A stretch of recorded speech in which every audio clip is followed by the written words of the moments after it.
Teaming up to head to the Clippers, Russell Westbrook has given the Thunder his blessing to indeed trade him away. Woj had reported that discussions between Westbrook's agent and the team had begun over the weekend about the former MVP's future. These days, we just keep a roving camera on Adrian Wojnarowski. Right now, he's joining us live from the Summer League in Las Vegas. Why is the situation, Woj, with Westbrook gotten to this point? Al, the trade of Paul George to the Clippers for 5 first-round picks over the weekend, and the fact that Oklahoma City is no longer in championship contention, it's moved Russell Westbrook to let Sam Presti, their general manager, know that he welcomes this process of finding a trade for him. The two sides, Westbrook and his agent Thad Fouché and Sam Presti, they've been together 11 years. Russell Westbrook will go down certainly as probably the most popular player in Thunder history, but both the team and Westbrook are ready to move on, and I'm told they'd like to try to find something sooner than later. They don't want this to drag out if they can help it. Okay, so speaking of not wanting this to drag out, are you hearing anything about a potential timeline when we could see a done deal? Well, it's going to be a complex trade because of the money owed Russell Westbrook. 4 years, $170 million. You know, not every team in the league's in position to be able to put a deal together to make the money work. One team that has interest, I'm told, in Westbrook, and the interest is mutual, are the Miami Heat. But having interest in a possible deal and being able to execute it are still going to be two, very different things. The Thunder already traded away Jeremy Grant. I think it's pretty rare, Woj. You'd probably agree that in the matter of 3 or 4 days, we've seen an entire franchise essentially resign themselves to the fact they are no longer a contender and they are in total rebuild mode. So the Thunder already have a ton of picks. And then, of course, there's a potential haul for Westbrook.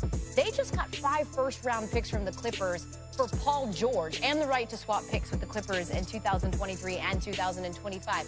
So essentially, and I need you to listen to this, potentially OKC could have 13 first-round picks in the next 7 250-plus mark across the United States of America. Check your AM/FM listing nearest you. Plus ESPN Radio on Sirius XM Channel 80. Plus ESPN Radio simulcast on the live national television airwaves of ESPN News. Number to call up as always is 888-ESPN. That's 888-729-3776. The Stephen A. Smith Show is being brought to you by mycomputercareer.edu. Training for a better life. Let me say this. Let me get this out of the way first. I am not supposed to be here today. I am on vacation. Really not a vacation, and ESPN's carrying Wimbledon. As a result, I have days off. That's not a vacation. A vacation for me is when you're on the air, but I'm not on because I'm in the island somewhere or at an undisclosed tropical location. That's a vacation. But I damn sure supposed to be off. There's no first take this week. I will be doing PTI Wednesday, Thursday, and Friday. Pardon the interruption. Filling in for Mike Wilbon. I'll be hanging with my brother from another mother, the one and only Tony Kornheiser. My honor and privilege to be with my buddy for over 25 years. And oh, by the way, filling in for my buddy Mike Wilbon, and my relationship with him goes back much longer. But that's a different subject for another day. I digress. Catch me on PTI Wednesday, Thursday, Friday. Okay? So Stephen A. ain't off. But I was supposed to be off today. And whether it was Will Kane, Dan Grasa, or anybody else, I had to sit up there and say, excuse me, y'all, pump the brakes. I'll see. Y'all can come on Tuesday. This is the first show since Kawhi Leonard pulled off a heist of epic proportions. This is the first day that I'm on the air since Kawhi Leonard has officially become the Don. It is the first day that I've been on the air since Kawhi Leonard said, the king who? You understand, the kingmaker, who that? Do y'all know what I'm about to pull up? Kawhi Leonard, and nobody saw this coming, yours truly as well. We didn't see this coming. I have repeatedly stated, he ain't going back to Toronto. The Lakers are in play. But the Los Angeles Clippers had repeatedly told me in the days leading up to what ultimately transpired, there is no way in hell we're losing out on Kawhi Leonard with the Los Angeles Lakers. He will go back to Toronto or he will come to us, meaning the Clippers. He will not go to the Lakers. And I'll give you the backdrop of that story in just a second. Here's the reality. Kawhi Leonard, standing here today as a reigning champion, a reigning NBA Finals MVP. He is a two-time champion and a two-time NBA Finals MVP. This man told the Clippers, I want Paul George. You want me here to compete with LeBron James and Anthony Davis playing in the same arena? I need help. And I need you to go and to get Paul George from Oklahoma City. Don't worry about whether or not Paul George wants to come, because I already spoke to that brother. And that brother is already telling the Oklahoma City Thunder he wants out and is willing to come to the Clippers. Y'all got to get it done. Steve Ballmer, the richest owner in sports, actually.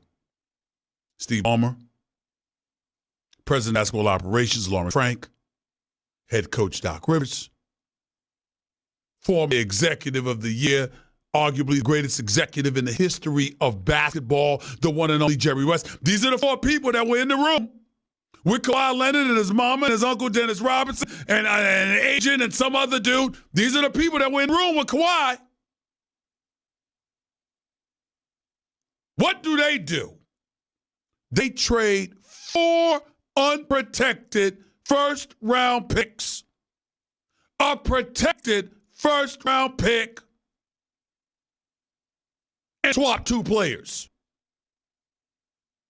And Danilo Gallinari and Shai Gilgeous-Alexander. So it's not like Oklahoma City got hosed here.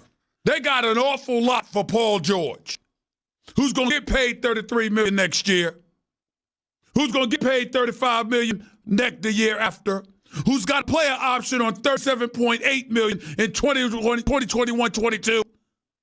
And if you're the Los Angeles Clippers, considering the fact that you gave up so much, guess what, ladies and gentlemen? Get the hell over it. It was a great deal. They had to do this. And you talk about Kawhi Leonard is the Don. He is the man. I want to hear the quiet storm and all. Let me tell you something. He is a damn quiet storm. The things this dude did behind the scenes.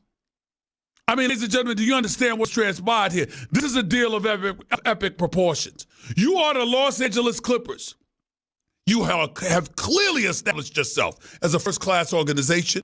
You got an elite owner and elite executive as his right-hand man. You got Lawrence Frank, who was a former coach and assistant coach in this game, who knows basketball, who works tirelessly. He's a hard worker. His assistant Ringer working under him. Great guy as well. And Doc Rivers is a Hall of Fame coach.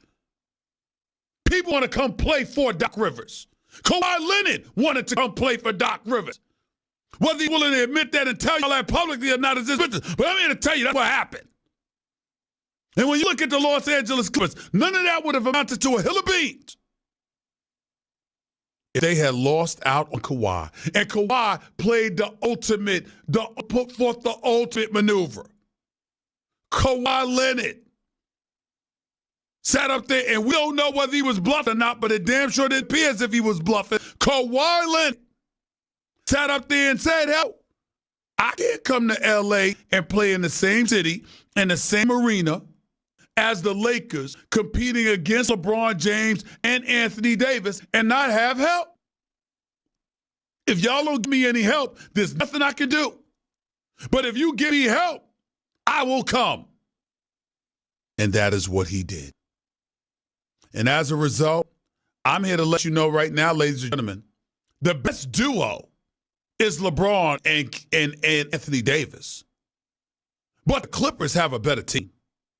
At this particular moment in time, the pieces and the parts match better. I understand you went out and you're the Lakers and you recovered a little bit. Signed Danny Green. Might have overpaid him a little bit, but I like Danny Green. You signed him. Okay. Was it 2 years, $30 million? No, I think that's what the number was. I don't have the paperwork in front of me. You got Danny Green. You brought back Rajon Rondo on a 2-year deal. Boogie Cousins. Listen, I'm not fond of Boogie Cousins. He don't like me and I don't like him. But I'm fair. And let me tell you something right now. I feel sorry for the brother from the standpoint that you talk about a man that lost money. Right now, no, look at me when I'm talking to you. You can make a legitimate argument that Isaiah Thomas and Boogie Cousins